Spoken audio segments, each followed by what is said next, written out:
आज के क्लास में बीए फर्स्ट ईयर के स्टूडेंट्स का स्वागत है। आज हम पढ़ेंगे एक इम्पोर्टेंट टॉपिक, न्यायिक पुनरावलोकन, सेम इंग्लिश में जुडिशियल रिव्यू कहते हैं।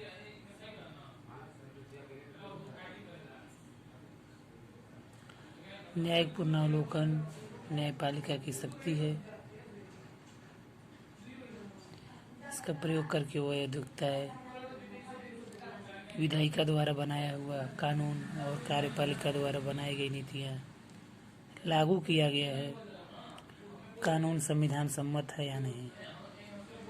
यदि वह संविधान के विरुद्ध होता है, न्यायपालिका उसे अवैध घोषित करके संविधान की रक्षा करती है। यदि न्यायिक पुनरावलोकन की शक्ति किसी न्यायपालिका से छीन लिया जाए तो वह ऐसा नहीं कर सकती और वह शक्ति विहीन हो जाती है।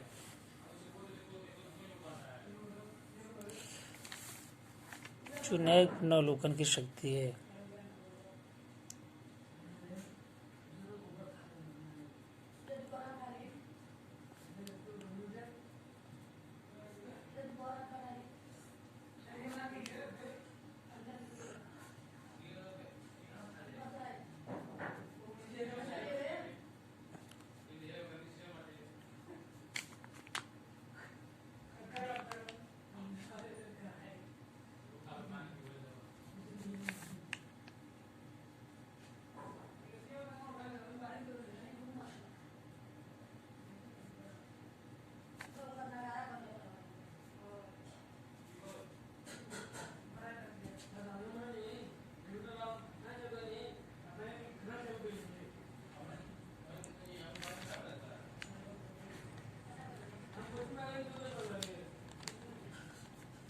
इंग्लैंड, फ्रांस और स्विट्जरलैंड इत्यादि देशों की न्यायपालिका को न्यायिक पुनरावलोकन की शक्ति प्राप्त नहीं है। इंग्लैंड की न्यायपालिका विश्व में सबसे कमजोर न्यायपालिका आती है। इंग्लैंड विश्व की सबसे कमजोर न्यायपालिका में आती है।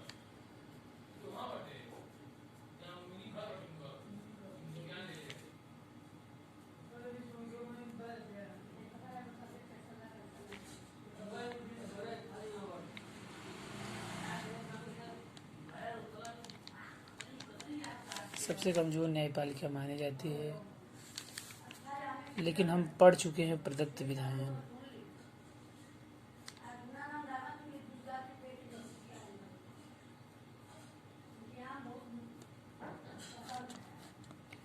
प्रदत्त विधायन, जिसे हम डेलीगेशन लॉ भी बोलते हैं,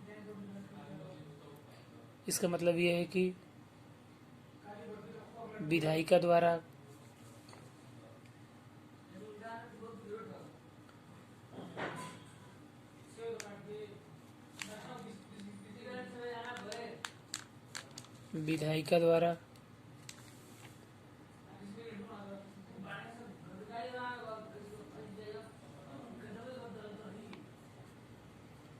कार्यपालिका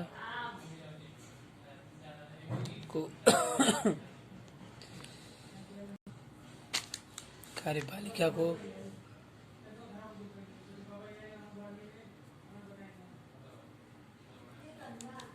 कानून बनाने के लिए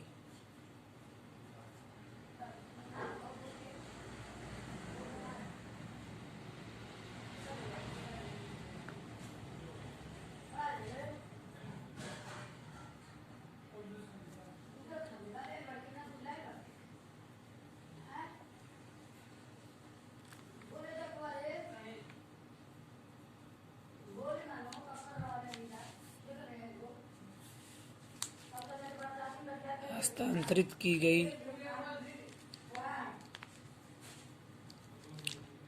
शक्ति प्रदत्त विधायिका द्वारा कार्यपालिका को कानून बनाने के लिए हस्तांतरित की गई है शक्ति है। ऐसा इसलिए होता है क्योंकि आज जो है किसी भी देश में राज्य के कार्य बहुत ज़्यादा आगे निकल चुके हैं और अब राज्य जो है कार्य कर रहे हैं। राज्य कार्य कर रहे हैं लोक कल्याणकारी राज्य की अवधारणा आ गई है।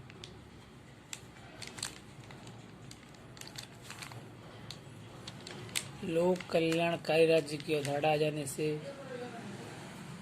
हमारी कार्यपालिका के पास बहुत सारे अधिक कार्य बढ़ गए हैं,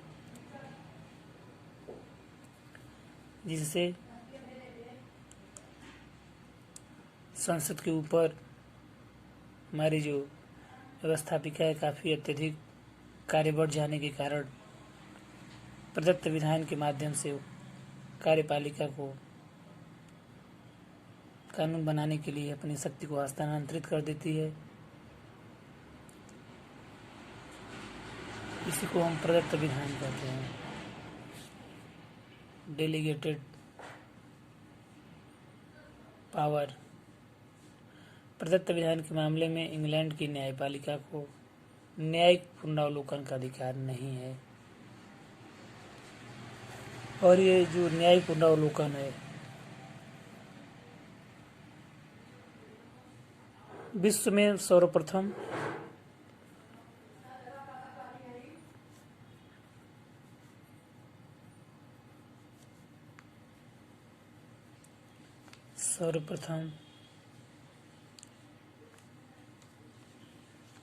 यूएसए में संविधान में न्यायिक पुनरावलोकन को शामिल किया, लेकिन मूल संविधान में इसका उल्लेख नहीं था और यह बाबरी बीएस मेडिसन 1803 के केस में सुप्रीम कोर्ट के मुख्य न्यायाधीश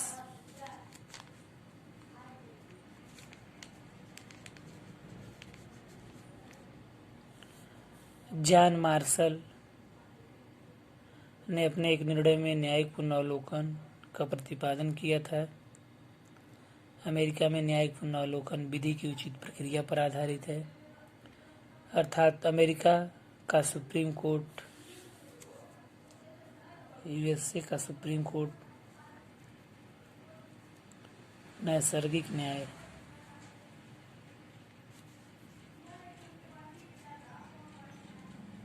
नेचुरल जस्टिस के सिद्धांत के आधार पर अपने विवेक से तय करता है कि क्या उचित है और क्या अनुचित है। इसीलिए विश्व की सबसे शक्तिशाली न्यायपालिका मानी जाती है।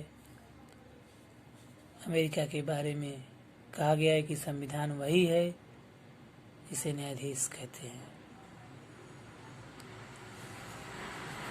बात करते हैं भारत की।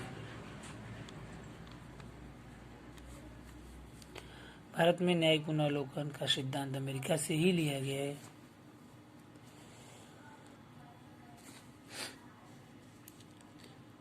भारत में न्यायिक पुनरावलोकन का सिद्धांत यूएसए से लिया गया है।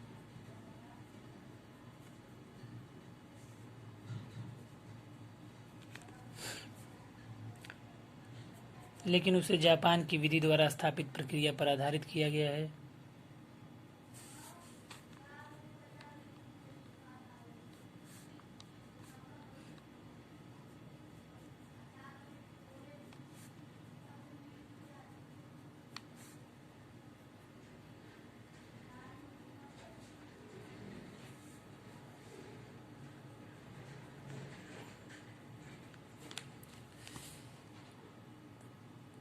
भारत में न्यायिक पुनरावलोकन अमेरिकी संविधान से लिया गया है। जापान की विधि द्वारा स्थापित प्रक्रिया पर आधारित किया है। भारत के संविधान के अंतर्गत रहते हुए या संविधान की प्रक्रिया के अंतर्गत पालिका देखता है कि कानून का नीतियाँ सही हैं। भारत के बारे में कहा गया है कि हम संविधान के अंतर्गत आते हैं, परंतु संविधान वही है जिसे न्यायाधीश कहते हैं।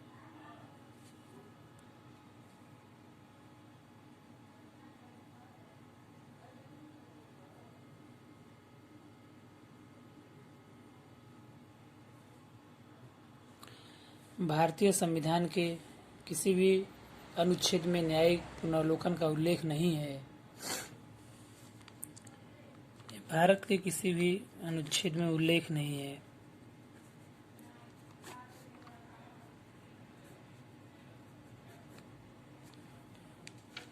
और प्रत्यक्ष रूप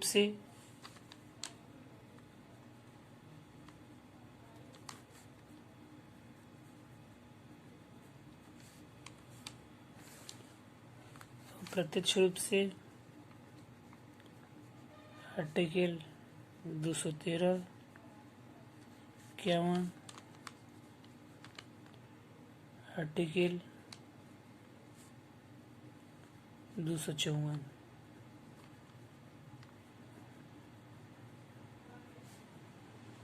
में निहित है।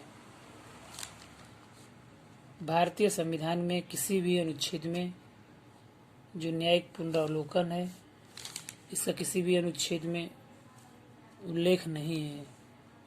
यह भारत यूएसए द्वारा से लिया गया है, जापान की विधि द्वारा स्थापित प्रक्रिया के से आधारित है, और यह प्रत्यक्ष रूप से 213, 251, अनुच्छेद 254 में निहित है।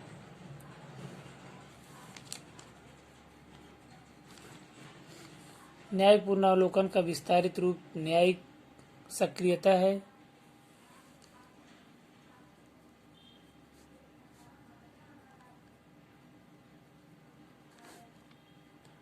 न्यायिक सक्रियता का संविधान में कोई प्रावधान नहीं है।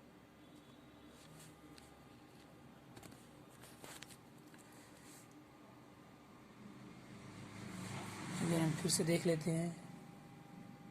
न्यायिक पुनरावलोकन। विश्व की सबसे कमजोर न्यायपालिका इंग्लैंड है और विश्व की सबसे शक्तिशाली न्यायपालिका अमेरिका। बीच में हमने प्रदत्त विधान को भी बताया है। विधायिका द्वारा कार्यपालिका को कानून बनाने के लिए हस्तांतरित की गई शक्ति। और पहली बार विश्व में सर्वप्रथम अमेरिका में बाबरी वीएस मेडिसिन 1803 में जॉन मार्शल ने इसको लागू किया था।